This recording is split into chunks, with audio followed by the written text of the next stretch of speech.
Hey guys, how's it going? Here's Tracilyn. I'm also known as VCat, and hopefully this will be the last video for my catch-up series that I was making on the VCat, excuse me, VCat vlog. Got a lot of little notes, kind of staggering around a little bit. Sort of a bouncy ball moment from the first trip to Las Vegas in 2012 to up to now, which is January 2nd, 2014. When I came back, I got to talk to the owner this time around. I got to talk to the owner of the property of the house that I was staying at since I've been out here in Ohio. And, we kind of we had a discussion with the gentleman who lives there with his son. And the owner was there as well. And he had mentioned about giving me another chance. But can I say, I thought a lot about that, and it seems more to me, from my side, my perspective, everybody has their own perspective. In their eyes, they're giving me another chance.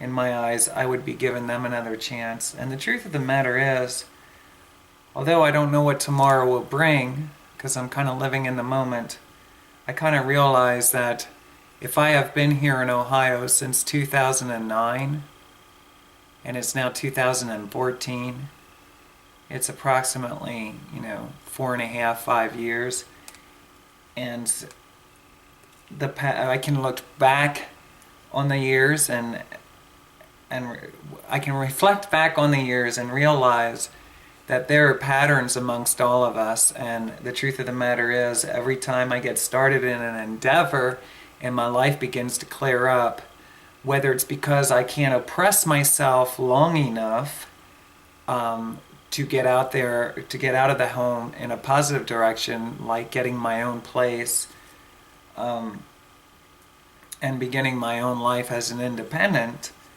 I gotta be realistic and say that the odds of them patterns breaking, no matter, and I'm not saying it's anybody's fault, whether it's mine, it's a combination of everything really. The odds of that pattern breaking and in the next 4 years me being able to get my life straightened out, 0% chance. So I don't want to discuss right now what my intentions are, but I do plan on sharing the rest of these notes that I have here with you.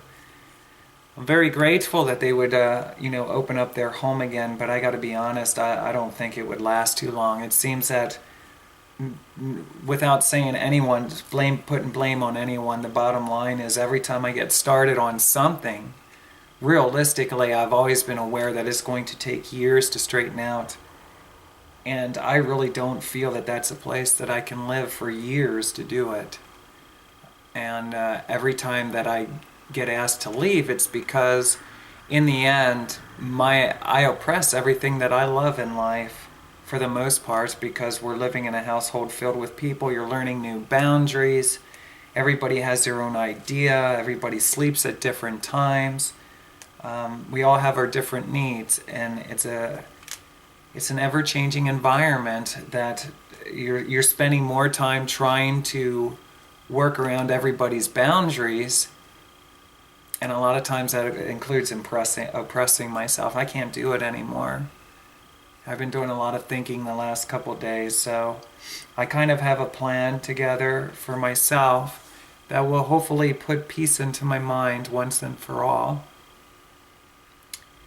So again, I am very grateful for that, but I don't know necessarily if that's going to come to pass. But I'm not the one to say it won't happen, because in an hour from now, everything could be a lot different. So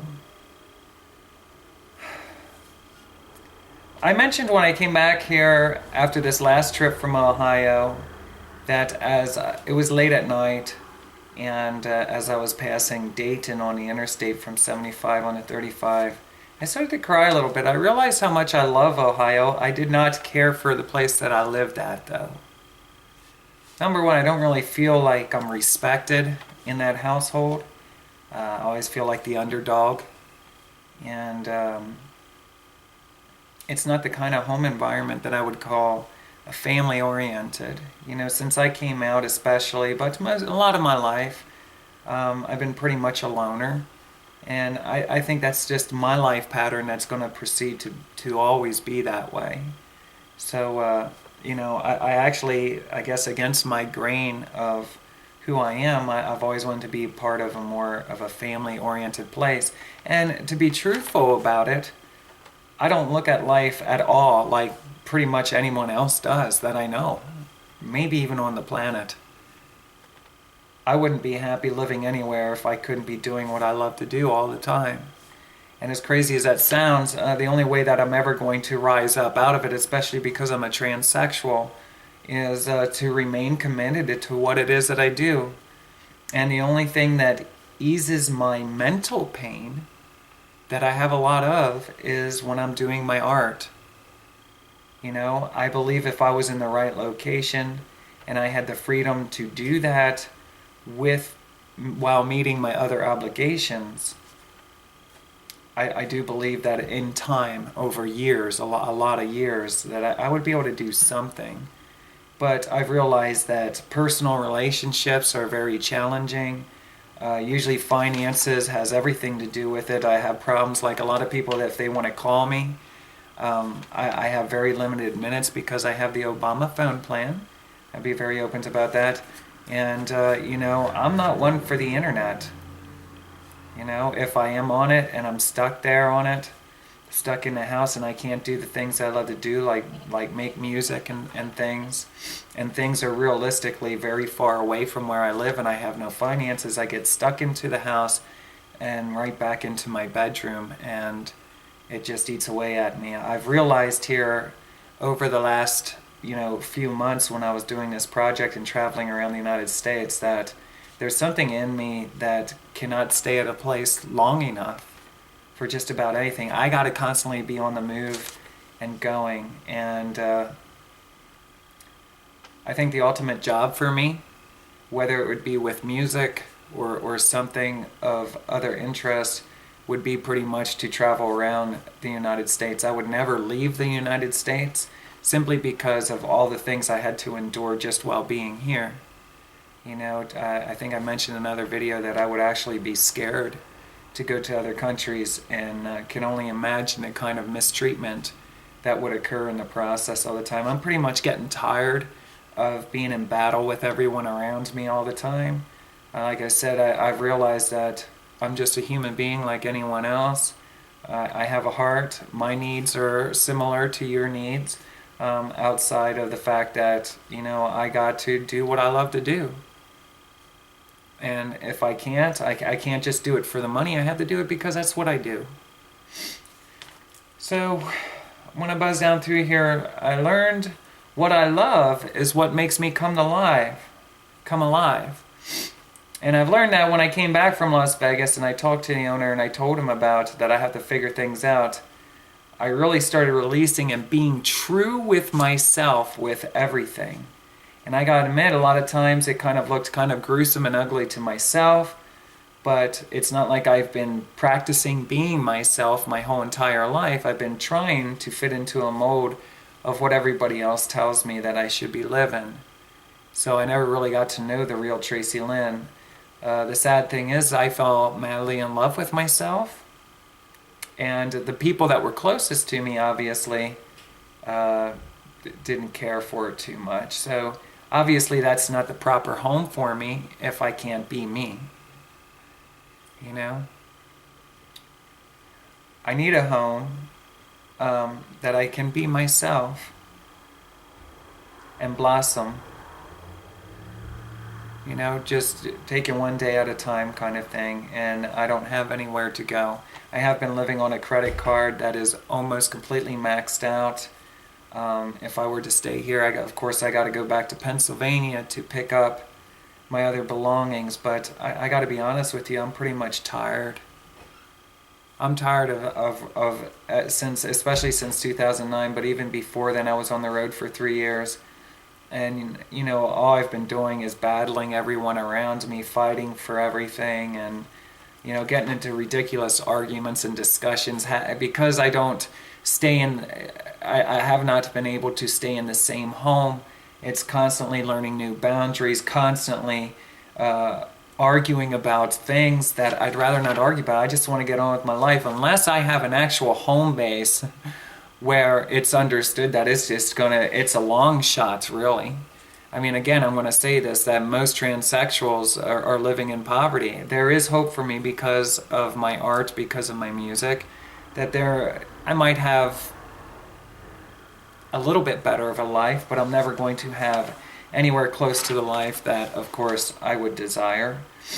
Oh, let's see. And what I mean by explaining, every time I get involved in a new relationship, a lot of times I don't tell people right up front that I'm a transsexual unless it's a guy and I feel that or I might be moving in with somebody, or for some reason we're going to start getting closer. It might not just be intimacy, it could be something else.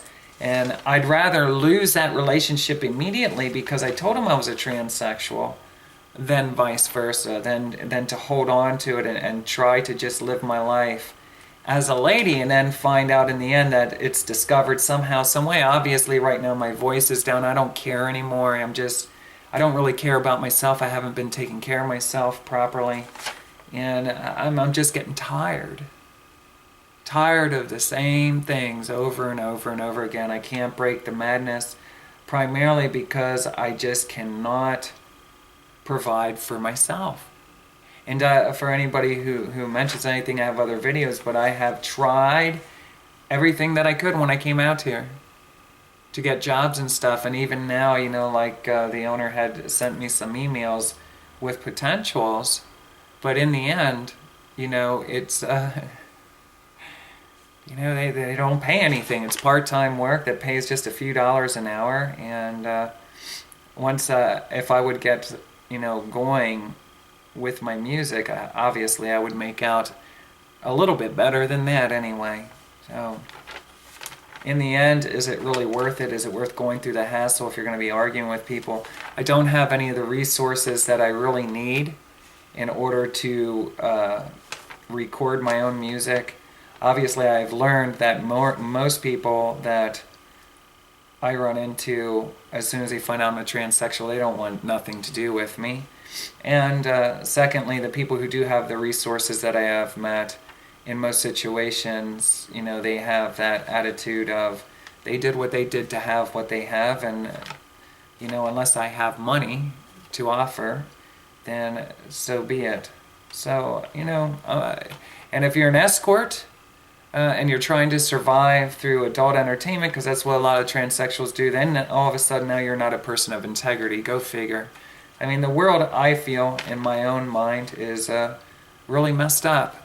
Sociably, it's just, can I just say, it's a battle that I've already lost the day I was born, and I don't want to keep on fighting and arguing about ridiculous things. I really just want to get busy doing what I love, and wherever it went.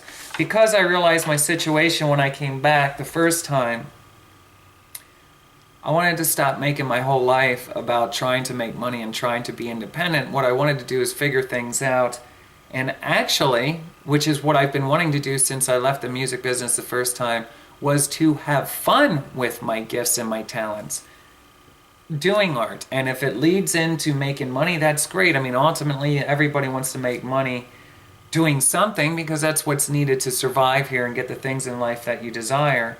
In my situation, I would love to get SRS. SRS can be quite expensive, especially if you're like me, you want to get one of the better surgeons in the world to do it. I mean, to me, it's one of the most important procedures that one could do, and you want somebody who knows what they're doing and has a lot of experience at it. So I realize that that's just totally unrealistic, especially if you're getting a job making $8 an hour and you're only working 20-30 hours a week. I mean, it's just never going to get done. I've realized on this trip, especially coming back, that I will never be able to have encounters or moments with men the way that I would desire to, and it's just going to be a battle for me over and over again, and it's one that I'm tired of doing. Let me see. I mentioned that when I was on the road, things were getting a little weird for me because I'm still meeting people from all over, and I know it's a group of people. And the guy that was down in Florida, he mentioned, basically he was hinting to me about Yellow Springs, I guess, or somewhere up around, here in Ohio. And because he was asking me what I'm doing down here rather than pretty much back there. But it was just these subtle little hints. And then, he mentioned to me about, and he smiled. I guess he thinks it's funny that a lot of people, whether they're trans or, musicians themselves, there's something mentally that's going on inside of them, and for whatever reason, if people do not end up helping them through the process of either in their career or in this transsexual as far as to surviving and things like that, that they eventually kill themselves. And I would agree with that. I really should have popped them in the mouth when I was down there. However, I got to say that I'm just tired of these people, and the sensation and the feeling that people are always watching me and monitoring me. And it's even more sickening to think that the possibilities of the owner of the house that I was staying at, who is an engineer, a very intelligent one, and has a lot of extremely intelligent friends around here in the Ohio area that are engineers as well, to think that they may have been miking me or cameraing the house or whatever they were doing, and possibly even making money off of me. It's just, when you use your imagination, you wake up to the reality of all the possibilities. It can be very disturbing, but I don't want to ride that too much because I already talked about things relating to that earlier. And what you think about me right now, it doesn't bother me. If you want to think I'm crazy, you can think I'm crazy. Maybe I'm just smart, I was watching Alex Jones yesterday in a video just briefly, and he was going off yesterday on, I guess there's some kind of discussion about educating, children, in elementary school or what have you, with, transgendered and gay, being gay, LGBT type of stuff. And, he's going off on a rampage because he doesn't feel that that's healthy. And then he started comparing it to, like somebody from Hustler or whatever, and they're going from, like the porn industry going in and discussing about that.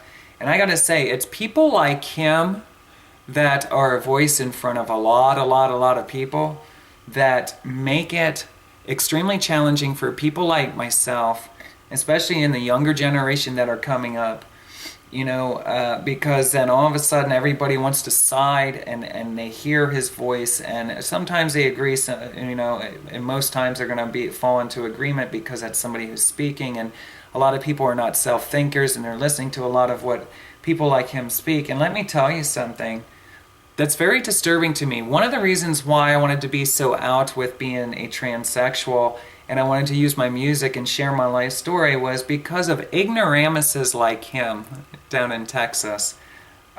Because I am completely in opposition with what he said. He's absolutely arrogant and ignorant when it comes down to it, because sexuality, all right, and gender variances are two totally separate things. And the sooner children become educated, the sooner that the children and the world around us will be able to live a healthier social life. Transgenderism did not just start a couple years ago. It didn't just start back in the 50s or the 40s. I mean, this has been going on since the beginning of time. Same with sexuality. It's just that we have been controlled and manipulated by people in power who were smart and took advantage of the fact that most people are not really fully open and using their minds, and they're falling into agreement with things like he says or what's on the television and stuff. And I don't want to get too carried away with it, but the only reason that I would really want to live on this planet is because it's not that I want to just make a paycheck. I want to be able to take care of myself, but most importantly, I do care about the younger children that are being born right now. There's no reason why a transsexual or transgendered lady, girl, baby, what have you, should be missing out on opportunities that what is supposedly a genetic girl or genetic boy has throughout their entire school life and throughout their entire life in general. In my situation, I used to fantasize about and want to be a part of, I wasn't into sports at all. I wasn't really good at it, at any of them. I just simply wasn't. But I wanted to be on the cheerleading team and do more things like being brownies and things like that with all the other girls. Only it was not diagnosed for me until I got up to be in my 30s. And I didn't just go to one psychologist. I went to countless professionals and had long talks and really figured and thought things out and learned. And there's so many things that I've learned that even in the LGBT community, I realize are very distorted. And because I've done so much study and research on it myself, plus through my own life experience, there's so much that I have to offer to this world and to the generations that are coming up beforehand. And you know, personally, I gotta say, that bothers me. It bothers me because a lot of what information that is out there is actually a lot of an illusion of what the truth is, but it's not the full truth. You know? And I don't want to ride that either too much, but it was very upsetting to me. I can't stand him after hearing him say that, and I know he's mentioned some other things before. He may or may not be for it. He has his own idea of, you know, what age. Let me just say that through this documentary, if you go back into the beginning of my life story, you will find out that I've already learned before I was even in first grade. You know, I was already starting to question things by the time I was like 3.5, 4 years old, 5 years old, whatever I have in there. But I was already playing around with makeup and everything and dressing and everything before school. And let me tell you something, to not understand what's going on and the whole world around you has been programmed in opposition of that. Let me just say that I had it better than a lot of other people did in generations before, but I could have had a lot more enjoyable life journey. And then, as well, I remember kissing the first person that I ever did in first grade, okay? And struggling already with the fact that I liked boys and men ever since, even before that. So the soonest that we can get education with our children and also into the household with the parents, that they can start evaluating, examining, and giving the children the freedom to really be themselves. You know, you have a lot of narrow minds that say that it causes all kinds of confusion. No, it doesn't. What causes confusion is when there isn't education presented. And the schools need to learn to respect and honor the fact that just because a girl is not their idea of what a girl sociably is considered, that they still have that freedom and the right to be who they are, to use the facilities as their intergender and as well to be a part. And let me tell you something, there's nothing more beautiful than the fact that when the day does come, whether it's 10,000 years from now or whenever it is, but when a transgendered girl through her school years can actually sociably date, if in my case it would have been dating boys, you know, I liked a lot of the football players and stuff, to be able to do that and just be considered normal, you know, because it's just there and every generation's going to get better. You know, I can only imagine how wonderful and beautiful that would be. I would just love to see that myself. And, you know, same with being a part of whatever it is that they want to do. They should be in their intergender group. And that's, I feel very strongly about that. And I would love to stick around to just battle ignoramuses like him. You know, and I would love to continue to educate and be a voice for the community. But what I've realized is even within the community, the way things are now, they see things differently. I did not come off the bridge in 2009 so I can go down to whatever facility and just get a regular occupation and go live my life like maybe you're doing right now or other people. I stayed alive so that I could devote my entire life to doing my music, my art, and being a voice through song and speech in hopes of helping the next generation. Unfortunately, I keep ending up in a situation like back at this house where they see things much differently. And that's all it is. So there, the way I see it, if I'm not going to be able to do what I know is in my heart, I don't want to do anything. Don't want to be around. So I really see it as being no hope for myself, and that's okay. I can deal with that. Eventually, at some point in our life, we have to just come to the point where we accept it. And there's a large, I think the percentage is probably falling down a lot, but there is a large portion of transsexuals that eventually they hit rock bottom and then they eliminate themselves. And that's something I wanted to bring up. Before I went over to Las Vegas the first time, because my head was really, really, really messed up with everything going on. I'm still learning a lot about myself. I didn't really recognize human nature for what it was. I was saturated in Christianity, an illusion of BS, of everything that was around. I'm trusting a God that doesn't exist. Therefore, when I came out here and I started ending up in bad situations wherever I was, me trusting something outside myself is what was allowing that to happen, because I'm at the point where I feel that I've went as far as I could by using my own brain and intelligence that I became so dependent on something that didn't exist, and then I would end up in situations where I would be raped or I'd be abused. And what my head, I can't explain it all right now, I already did, but my head was so distorted with the world around me that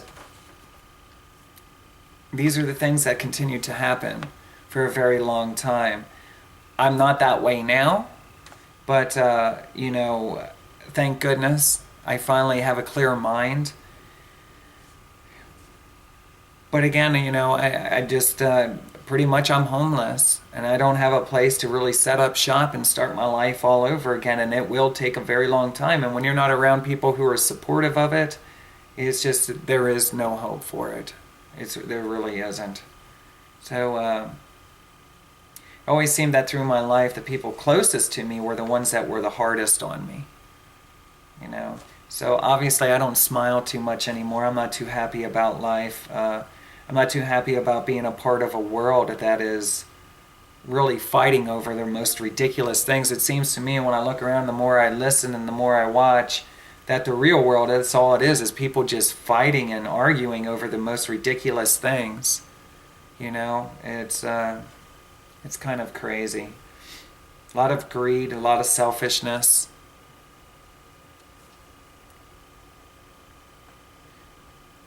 So, yes, and human nature, recognizing human nature, let me just say that I was aware of things, but I never really understood. To me, it was, at the time before I was in Christianity, I was thinking that this is just a smaller portion at the world at large. For some reason, I just didn't feel like I was connecting with it. But can I tell you that I realized since Las Vegas that it's not so much a smaller portion of the world, it's everywhere.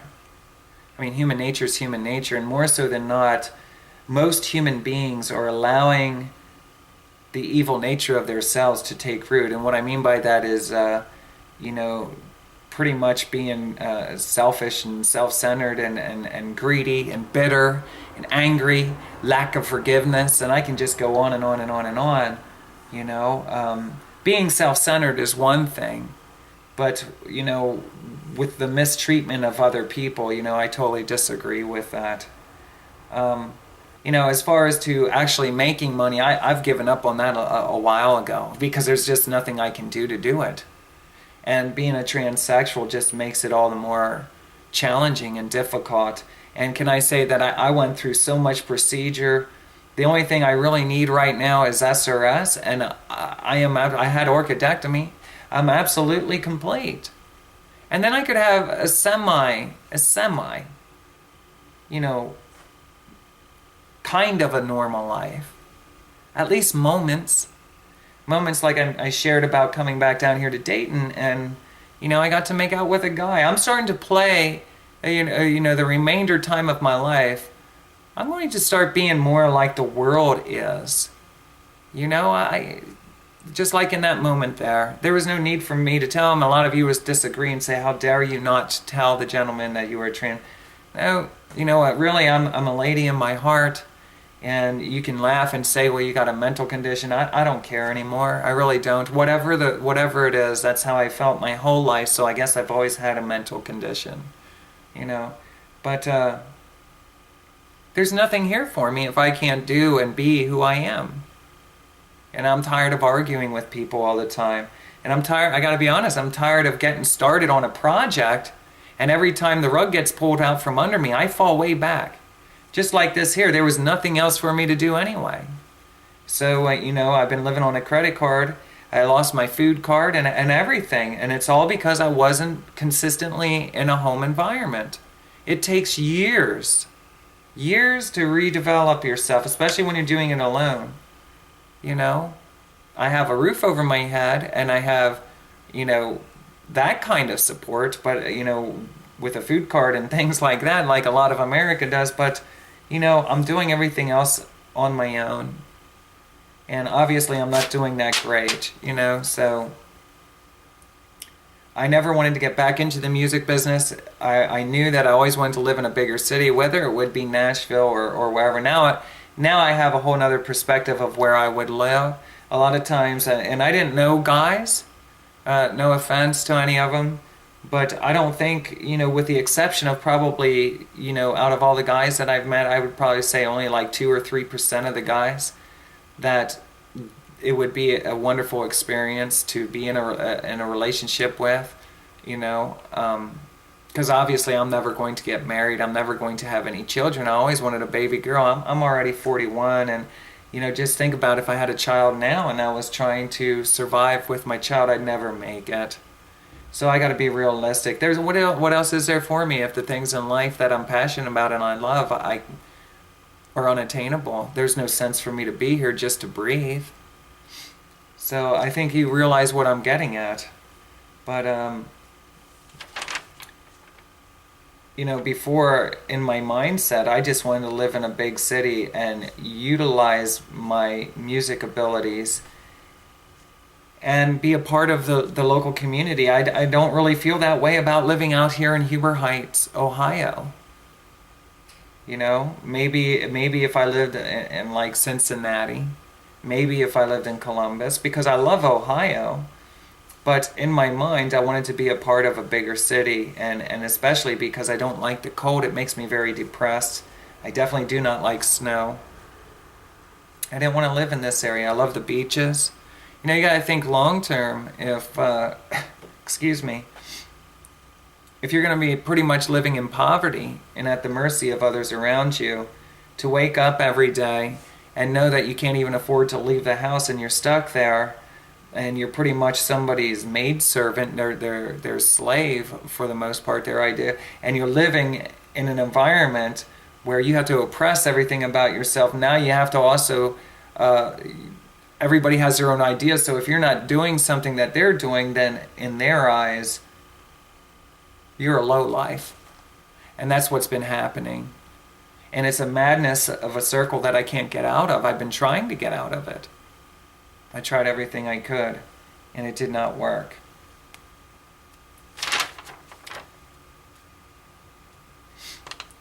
So, I needed time when I came off that bridge to really get my head straight. When I came back from Las Vegas, I realized that I need to remain committed and do what it is that's in my heart, and that I was seeing things totally wrong. I was looking at it as, I was believing a lot of different things that never came to pass. And I realized that I am where I am, so the only way that I'm even going to continue even trying to live anymore is if I'm doing what I love to do all the time. That being involved in music and things like that. So I started carrying around my guitar and I started playing it all the time, playing my 50 songs or whatever. Now I have like 60 of them or whatever. And I just played them over and over again.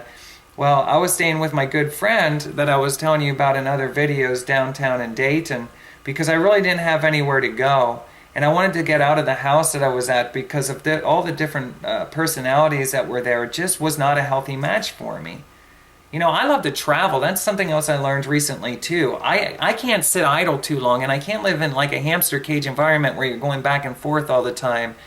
You know, to your place of work, then you're coming home to your home, then you're going back to your place. You're living in a small pattern. A lot of that, I mean, that's the American way with a lot of people that I've met, and it's not for me.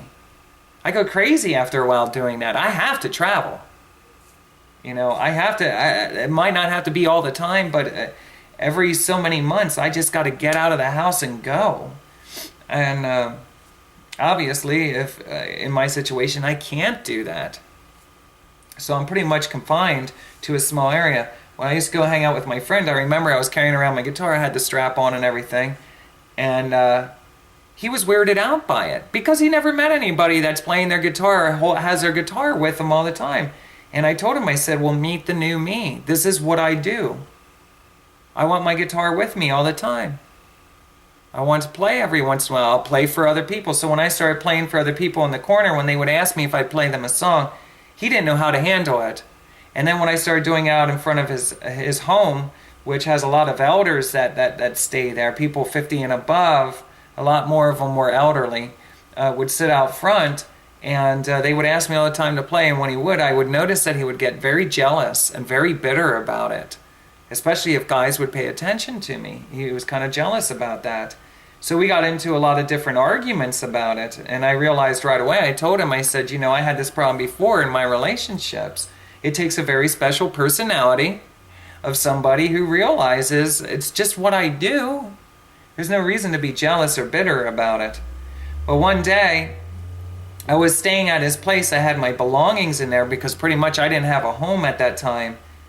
And I was out about 2 o'clock in the morning because I couldn't sleep. And I walked out front and onto Main Street in Dayton, and I started walking around, and I realized the homeless people that were there. And that's when I wrote the song, I'm just a step away from sleeping on the city streets, eating from a garbage can, yesterday's rich man's feast. I forget the name of the song, where the sound of where the glow of a neon light as the sun fades into night helps me feel safe in a world I'll never feel safe. Sounds of passing cars reminding me I've fallen far. And that's the name of the song, I've fallen far. I wrote that in front of his building. I got goosebumps all over me. My hair's standing up. I wrote that song while walking around and observing what I saw. There were homeless people sleeping on the benches right in front of his house. So I was walking around on the wall, and I was looking for inspiration and writing what was around me.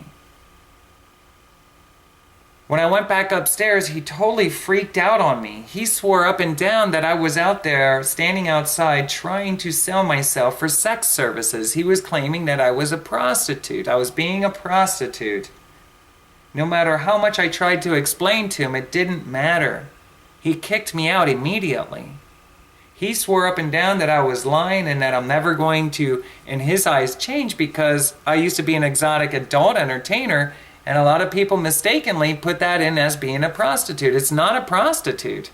And that's another reason why I'd still like to breathe, because I'm so sick of hearing the ignorance of the general public claiming that that's being a prostitute. That's not being a prostitute. Chances are you're a prostitute, sometimes during the day at least. We're all prostitutes. Whenever you do something or anything whatsoever for the wrong reasons, you're being a prostitute, period. Doesn't have to have money involved. It's just what people have been taught. For every one of those girls who are out there using what they got, I applaud them because they're survivors. They're doing what they have to do because there's a lot of people in this world, and a lot of people keep closing doors and they don't want to offer a hand to help somebody for any reason. You made the choices, you did it yourself, so now you're there. Okay? I don't want to get started on that. But, so he claimed, and I told him, I said exactly what I was doing. I said, I'm writing a song. Do you want to hear it? Do you want to hear this song? And basically, he never wanted to talk to me again. He left me know that. He said, we run a decent community over here, and he said, I don't want you prostituting in front of my building. So it's amazing people's perspective and their perceptions of what others are doing around them. Absolutely outstanding. If I was prostituting myself out on the corner, I probably would have been wearing my schoolgirl outfit, a very short skirt and my high heels, you know, and my hair would have been more puffy and stuff. I highly doubt I'd be walking around in blue jeans and a t-shirt with my guitar on, singing songs. So, I cared a lot about him. And when that happened, we haven't talked. I seen him one day and he waved, and that was just about it. But so we parted, and he thought I was a prostitute. I didn't want to be on the streets after the end of last year busking anymore, because I was hoping to start getting involved into coffee houses and things. I didn't have a set direction before. I was trying to figure things out. I realized along the way that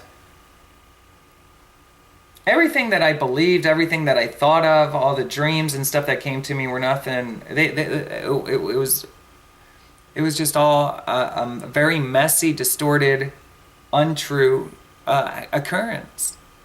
There is only one direction for me to go if I'm going to continue to do things in music.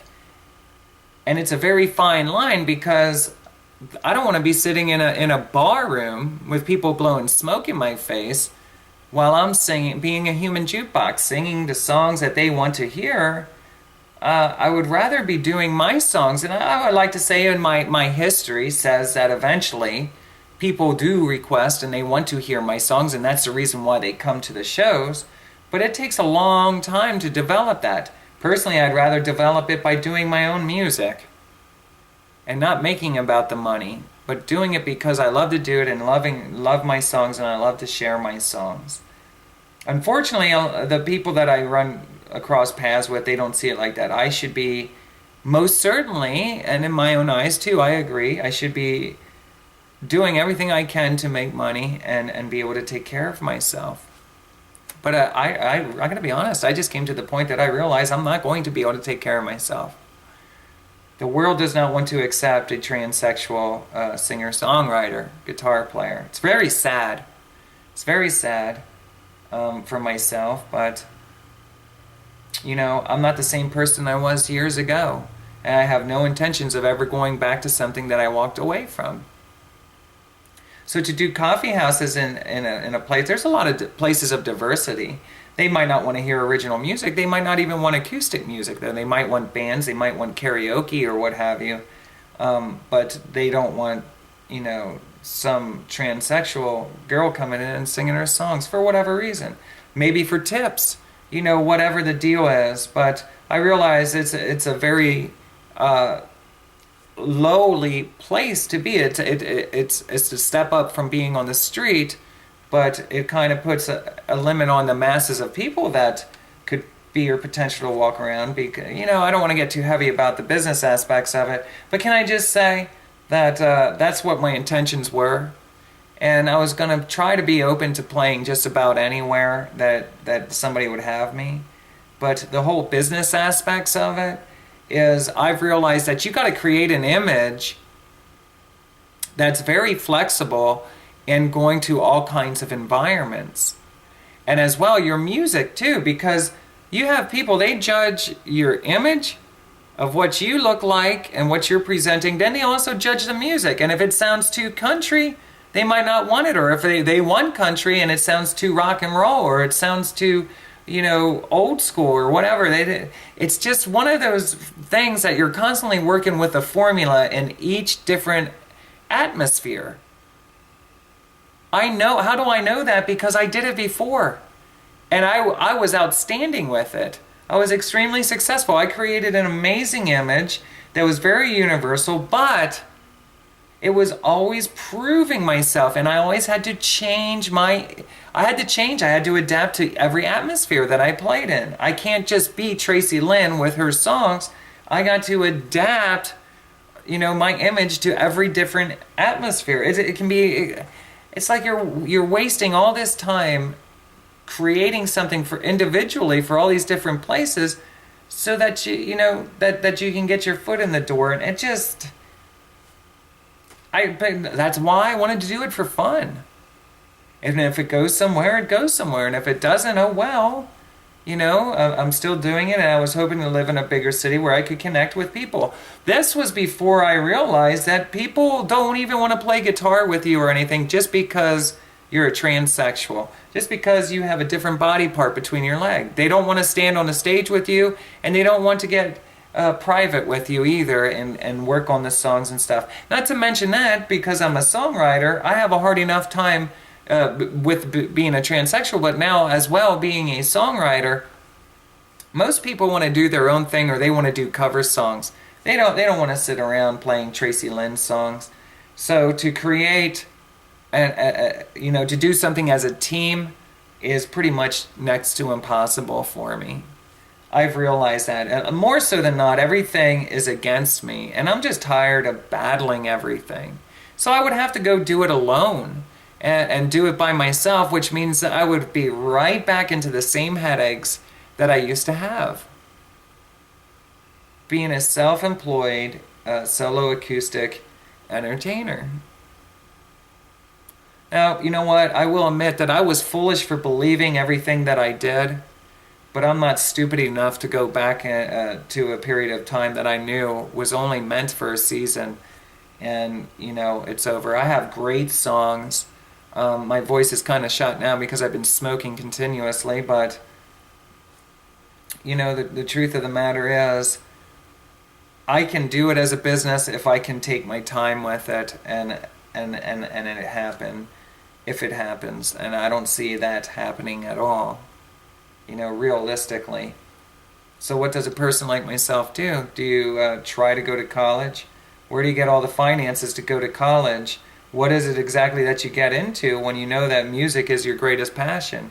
When you know there's a need because you have ignoramuses like the guy, the kangaroo down in Texas, jumping around his chair, calling policemen tyrants and stuff. And, he's basically putting word out there that people shouldn't be educated with LGBT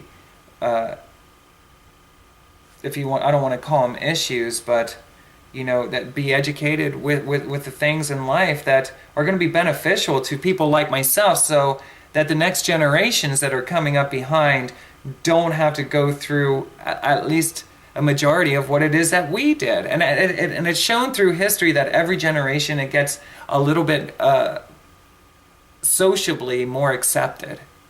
Okay? Especially, thank goodness for the internet and stuff. People are just starting to realize, we're tired of being oppressed, and a lot of what has been taught to us is nothing but lies anyway, and it was to keep us from being ourselves. So I don't want to get too heavy about that, but that's what I'm driven to do.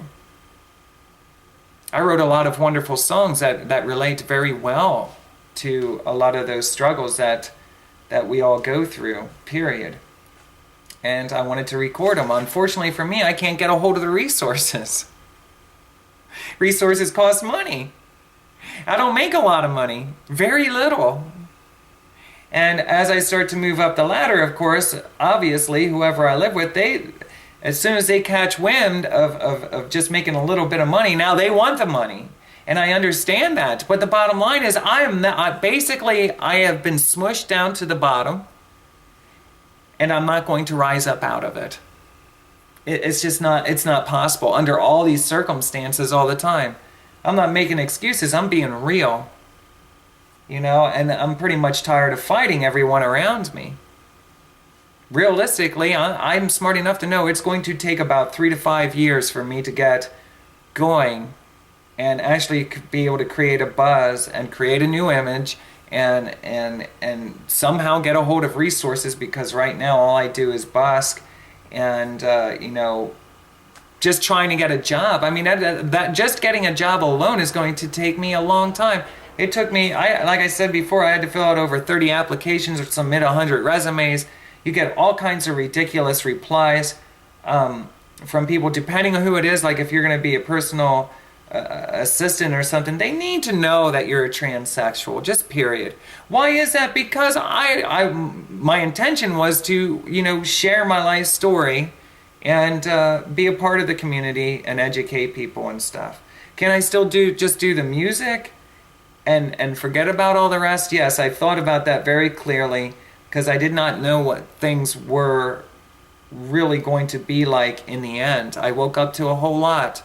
And like I said before, I should have always stayed away from Christianity and all religions. And I should have really just been doing the music and keeping the songs out there. And whatever about my private life, whether I actually transitioned or not, is just keep it very quiet and deal with it as it came along. But, eventually you get to the point when everybody's constantly outing you anyway, and you're going through all this stuff, it's just like, what's the purpose? The people that I live with right now, they most certainly, or I don't live with them, but I used to live with, that, eventually somebody's going to release stuff about that. So, I'm tired of going through the process of starting to gain, and that's what happened here. I finally got out of debt. I'm starting to make forward progress, but it's going to take a long time. And I did everything I could to oppress myself. I realized that in the end, what I got upset about, I still know that I was in the right for doing it. And the whole household sees the opposite. But can I just say this, that whether right, wrong, or indifferent, the bottom line is I can only oppress myself for so long. It's amazing I did it for the 15, 16 months. That's a long time. There is no quick fix for me. It is not like I'm going to be there for 6 months and see myself progressively moving out of there. This is going to take years. I can't do it. I really can't do it anymore. I've been there for 4 or 5 years. It's blowing my mind. I'm tired of that. How many times did I move in and out of this place and lugging my things around? Now I have 2 different addresses, one in Ohio, one in Pennsylvania. I got my storage unit in Pennsylvania with half of my stuff. I got my other half stuff here. I've been living on a credit card because when I lost my place to live, I went out. I'm not blaming anyone. I'm saying that realistically, I can only oppress myself so long. And if I want to keep bouncing around, I'm never going to get my life straightened out. And I got to be honest, I can't oppress myself any longer than that. It was a miracle that I did it. I can't keep doing it, especially if I'm not allowed to just be Tracilyn. Can't do it anymore. The weight of the world has finally caught up with me. If I had a reason, something inspirational for me to go outside of, my heart for, the next generation with transsexuals and being bullied and things like that, then I would say, there was, if things were a little bit different for me. But I've really been stewing with it the last few days. It really isn't. So, in this process of being on the street, and I know I'm flying all over the place, right? But I had to go through this. Number one, when I came off the bridge, my head was that messed up, and I really needed time to decompress, get my head cleared, start to figure things out. It's very fortunate that I got wrapped up in Christianity. Biggest mistake of my life.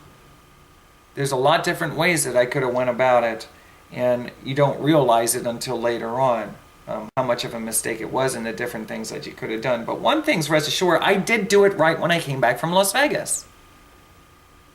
I was honest with myself. I had to be. I didn't even know who Tracilyn was because Tracilyn's trying to be what the world around her is telling her to be.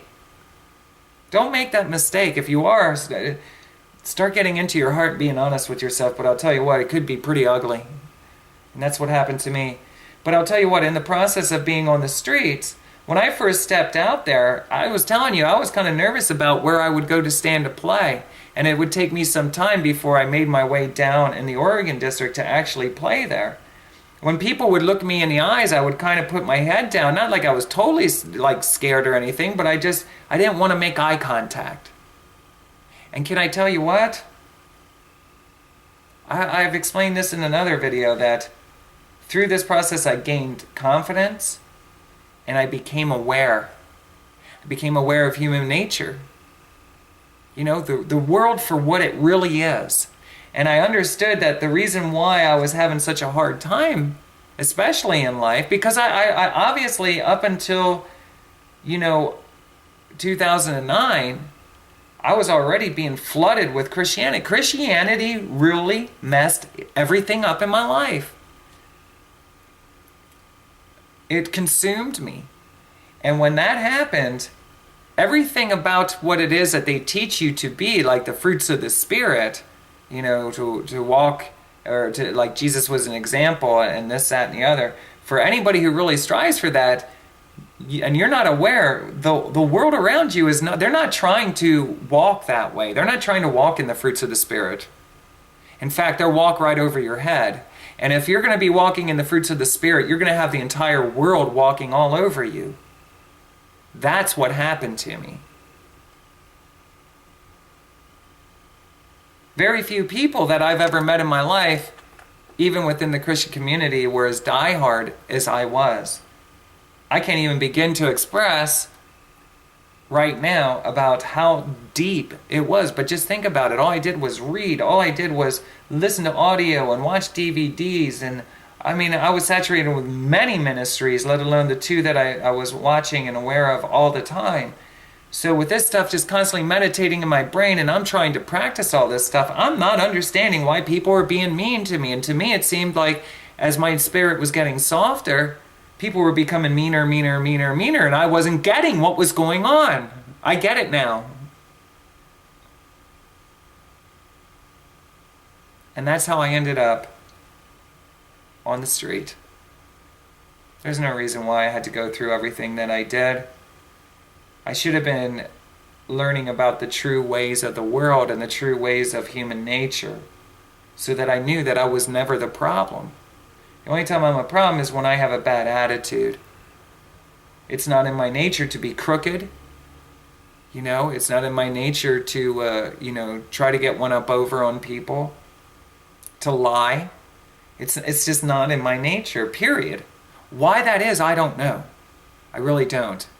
I guess my mother did good with me, Was it the belt across my butt from my dad? Maybe. But that's just not what I wake up to do. I actually have a heart for wanting to wake up and help other people or make people laugh kind of thing. I'm not out to try to for any other reason, really. But, I got knocked down pretty far, so I didn't have the eye contact. I used to have outstanding, so much confidence that amongst people that I was sociably connected to, they were very intimidated by it. How could I not be? I'm doing over 1,000 shows, in my music career, and I'm high in demand everywhere I go. Everybody knows me.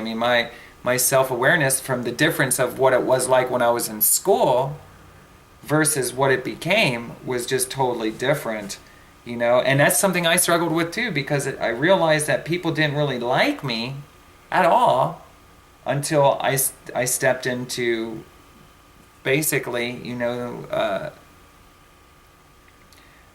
in their conscience, I just became, I manifested around them, just meaning in papers and things like that. So, now all of a sudden, the same people who were hurting me in school and stuff when I was little growing up, all of a sudden, it was much different. And now we went back to the same place again because I got knocked down, way down, because of a mental condition that happened through the study of Christianity and the obsession with it that became an addiction. But being on the street got me to the point again where I realized I'm not the problem.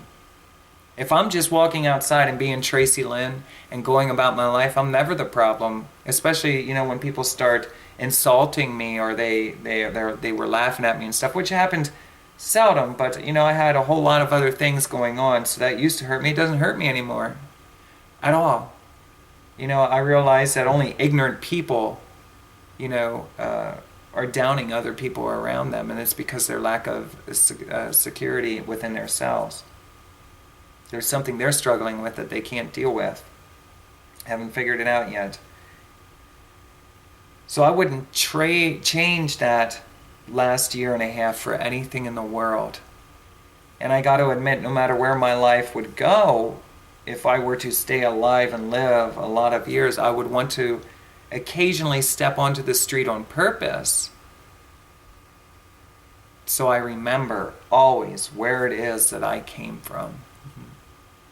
Very important. I have a whole new understanding as to why people say always remember where you came from. I used to think that it was because the people that, like in my situation, my family and friends that I grew up with, I went back that far that I would think that, you know, as your life manifests and things become in your life, that you should go back to your home communities and be giving of, you know, sharing, whether it's your wealth or if it's, you know, whatever that you're sharing with them. And can I tell you, I don't look at it like that at all anymore. I realize that most importantly, remembering where you came from is so you don't end up back in that same situation. Always remember how people treated you when you were on the streets, Tracilyn. Let me tell you something, Tracilyn. Tracilyn, this is a message for me. Always remember how everyone around you treated you when you were playing your guitar in the streets. All the bulldogs of the other street performers, how people used to laugh at you, even down to the cops bulldogging you around. Always remember, because if you were to live after being in a situation where you lived on the streets, or in my situation I worked on the streets, and now in this situation living on a credit card, and you realize you're on your own. You're on your own.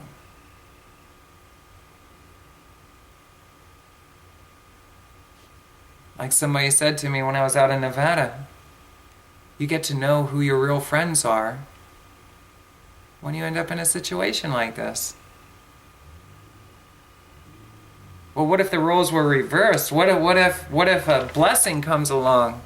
What if all of a sudden things did manifest and go the opposite way? Always remember where you came from. Because it's times like that that I reflect back and I remember how people used to want to show me around to their other friends. I know when I was an adult entertainer, was probably one of the better of my financial experiences that I've ever had. And I remember how giving I used to be, especially when I knew that there was somebody in need.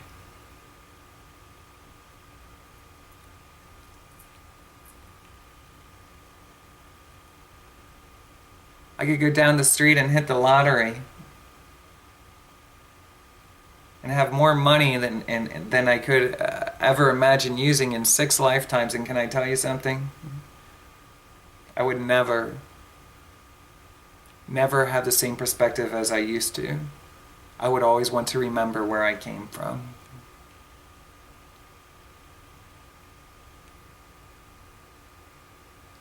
I mentioned that when I live, then I want to live. When I'm doing what I love to do, I want to live.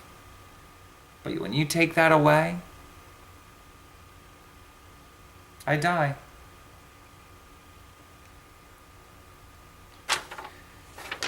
On this last tour going around the country, I realized if I could turn that tour that I was on into a profit rather than a loss, that I would be content with my life.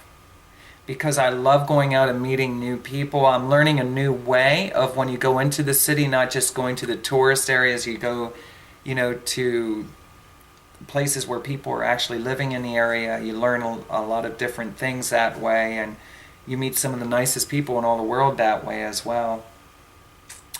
I just have a whole nother perspective about traveling around the country. I would never leave this country anymore. I used to want to travel the world, but not anymore. And it's because of what I learned in the process. I'd be too scared. And I've said this several times, but I'm going through my notes now. Hopefully we got some new stuff here. I'm not really in the mood to talk, as you can see. I don't know if I have a stomach virus or what. I got a lot of things on my mind. I do believe that I'm hoping that I wrap this up and it's done. I don't ever plan on doing anything like this ever again.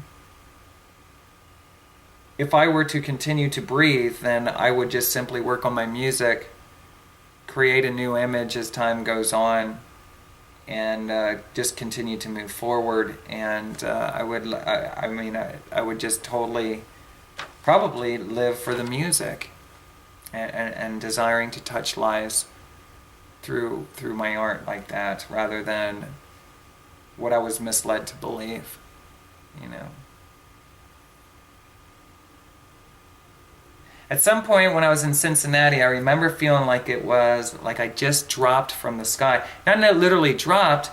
I felt like, you know, kind of like there was a star, like I was a star in the sky, and it beamed down extremely fast, and it landed into my body.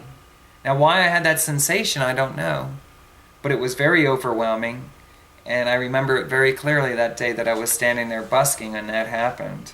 I even said it out loud. I felt like I just beamed down from the sky into this body. Everything felt new to me. Everything felt brand new.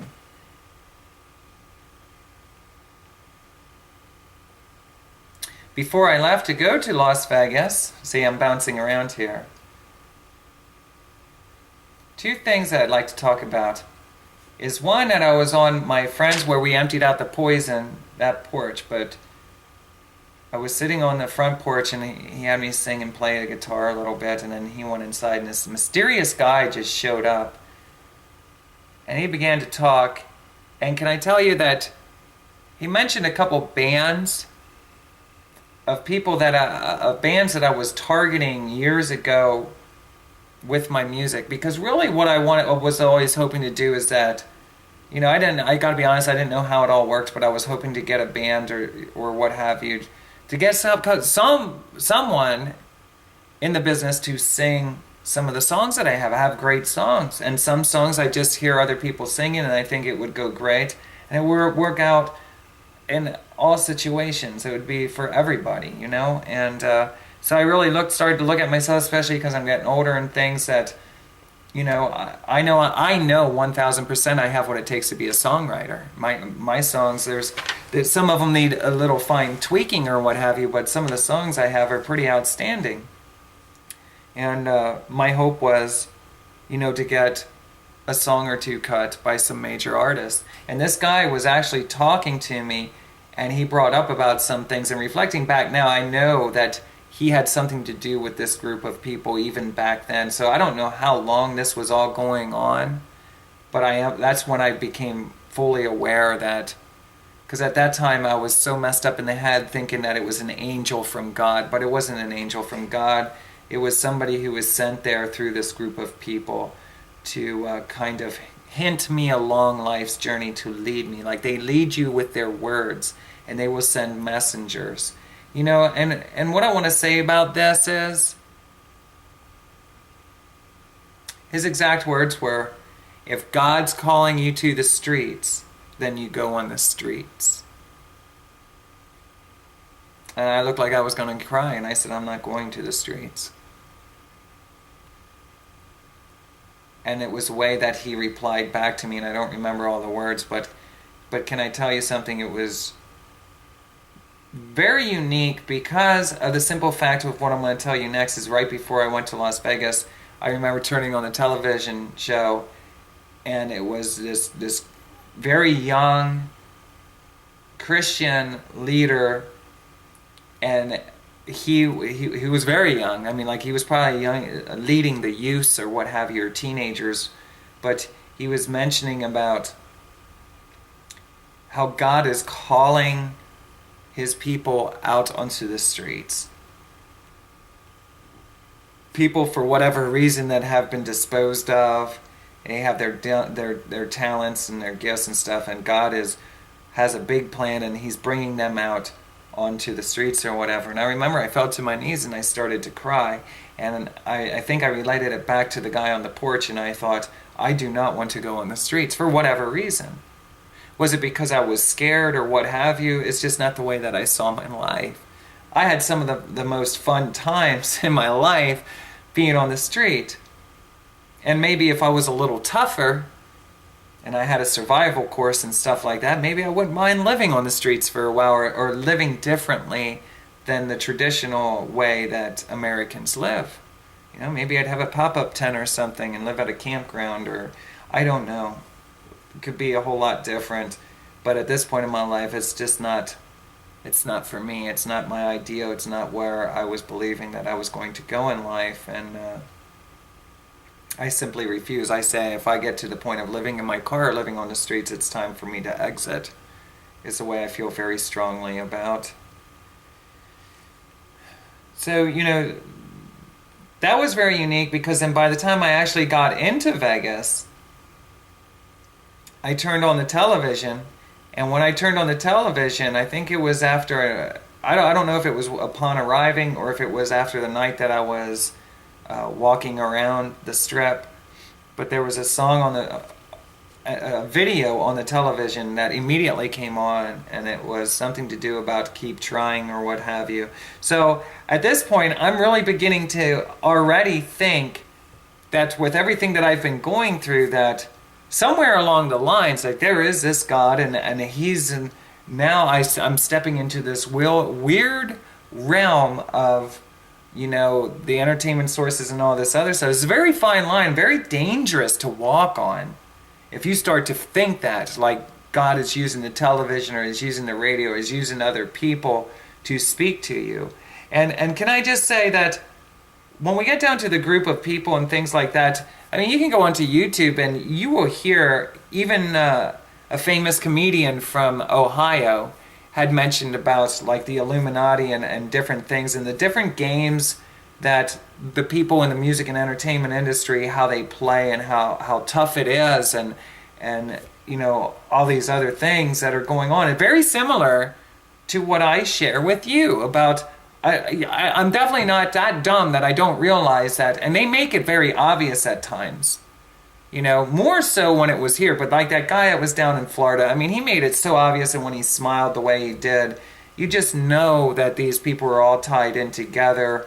How it is or why they do what they do, I have no idea. What were their intentions to use me for? Was it to feed off the inspiration, like, you know, like I said, I was a lamb, and they just take all the inspiration they can from you and go out and do what they do, and it's all about money in the end is what it's about.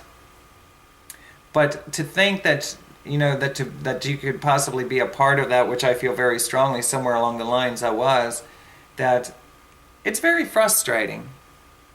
You know, why me and not somebody else? Probably because of all the superstition of things like my own red velvet ice cream art, believe it or not, or something because of, you know, all you have to do is call West Memphis, Tennessee, if anybody in power can actually find out that at that approximate time that all West Memphis lost electricity when I kissed the ground. I mean, I use it because I don't know, to be honest with you, and I had a lot of weird situations happen to me. So why would that not strike interest of some of the most powerful people in all the world? Am I an alien? Am I really an angel of God? Am I whatever? You know, it could be anything, any reason. It could be some sick reason for all I know, you know?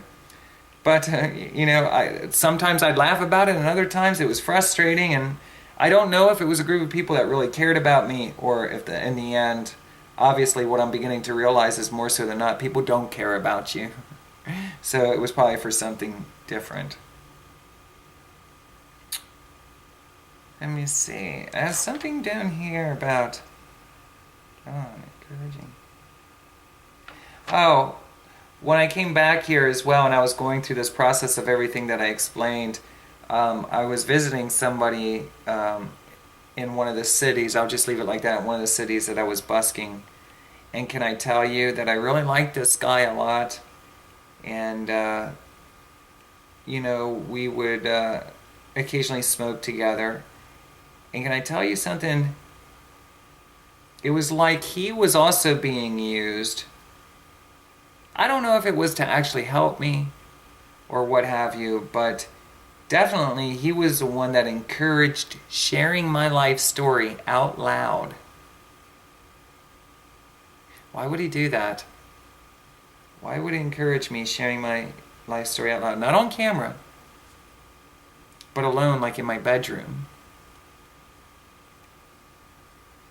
And as I started to do that, I went from the beginning of my life to where I was then. And I not did it once, I probably did it like 2 or 3 times. And let me tell you something, I cried. I never cried so hard in all my life. I couldn't share it like I am now. Oh, I was so beat up over just my whole life affected me, believe it or not. I am healed now. I'm still coming down from some of the anger. There's no doubt about it. I've never had so much anger in all my life. And I'm frustrated with the fact that I realize that I'm never going to ever get my life together, and I'm always going to have to, because I have to live with other people, I have to live in their idea of how I should be living my life almost every second. I don't want to do that either, so that's very frustrating for me to be in that situation. To be dependent is a horrible, horrible place to be. This gentleman, he encouraged me to share my life story, and can I tell you, there were even times that he would walk out of his apartment, like kind of like out of the room anyway, and into an apartment beside, and I felt like there was other people there and they were listening and watching, whether they had cameras or they could see me through the wall or whatever. I don't know if they have like little holes. I don't know, but I did feel that way.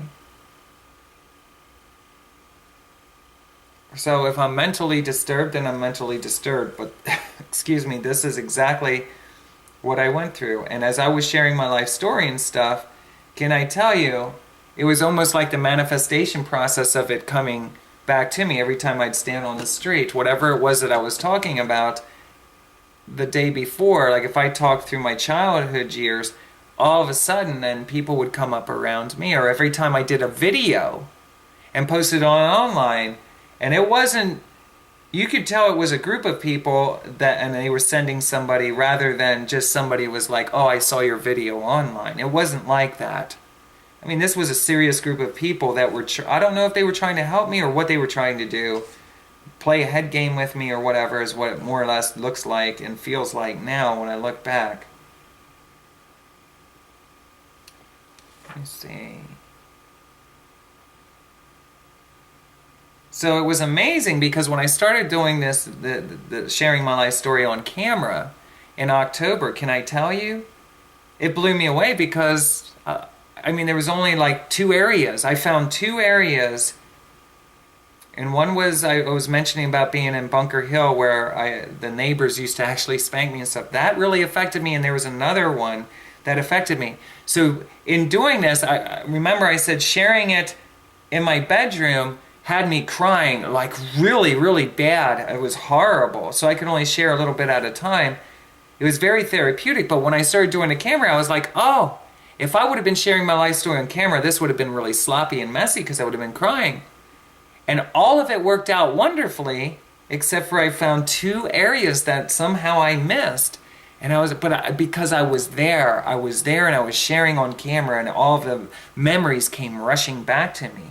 So I'm really healed through all my life story up until the now. Now it's more frustrated. I'm still healing a little bit with the anger and things. And basically I'm frustrated just trying to think about, you know, is life really even worth going on when you absolutely know that you're never going to have a healthy relationship of somebody who actually loves you. Like one of my things was I wanted to settle down someday and be with somebody and share similar passions together, but you know, I don't see that being realistic. Oh, voice changed throughout. While I was traveling now I'm bouncing around. When I was traveling around the United States this last time, I've noticed that my voice, I can't explain it right now, but I really worked hard on my voice over the last year and a half, and it was in October, right before I left here, that I sat in my bedroom, and all of a sudden I was hitting notes like I never did before, and it was because I was singing softer. I wasn't forcing it out, I was singing softer. and I all of a sudden learned how to come up through the nasal passage and stuff like that. But can I tell you, I still knew that I needed time to work on it. Like in a room with a PA system, I have to balance out because I play hard and I know I have to sing soft. So very frustrating to walk away knowing you're so close to having the voice that you've always dreamed of and it was in your head, and now you got to leave. And when I left, I realized that especially when I got in Pennsylvania, it was hard for me to sing, so I couldn't hit certain octaves. Before, I was in a very narrow area that I could sing as far as going high and low. And this happened throughout the whole United States, except for when I was down in Florida. After about usually 7 to 10 days, when I was in Florida, all of a sudden I'm singing like I never sang before. And I'm blown away about this. And I'm starting to cry, and I'm thinking this is everything that I've ever dreamed of. This is what I wanted my whole entire life, to be able to sing like this. I wish I could record it. I wish I could share it with other people. Obviously, my voice is not there now, but eventually, I told you, I came up from Florida and went back to Pennsylvania, and I cried the whole way. Plus, when I got really stressed out, I started smoking again, and that just destroys my voice. And I got back up in Pennsylvania. Now I'm back at the same place. I can only sing in that little gray area. Well, then eventually I went down, I was saying down to Louisiana, down to New Orleans, and then I went out west. Well, I can't get my voice back. But can I tell you something? Even when I was in California, it was embarrassing because people were asking me to sing, and I could not sing. Not like I did when I was in Florida. Not like I did in the bedroom back in Ohio.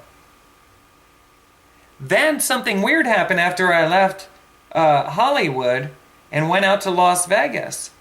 I'm not kidding you.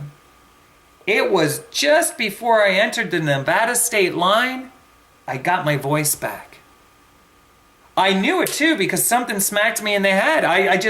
All of a sudden I heard there was something that happened to me, like that feeling, sensation of falling down from the sky or shooting, like a shooting star down from the sky. Something happened that my mind instantly knew I can sing. It was like my nasal passages all of a sudden opened up, and this is what I realized. I have allergies.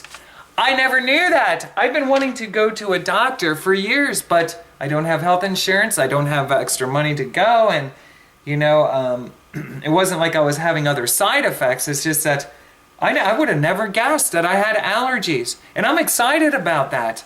Because that means that there's something that can actually be taken or done about this.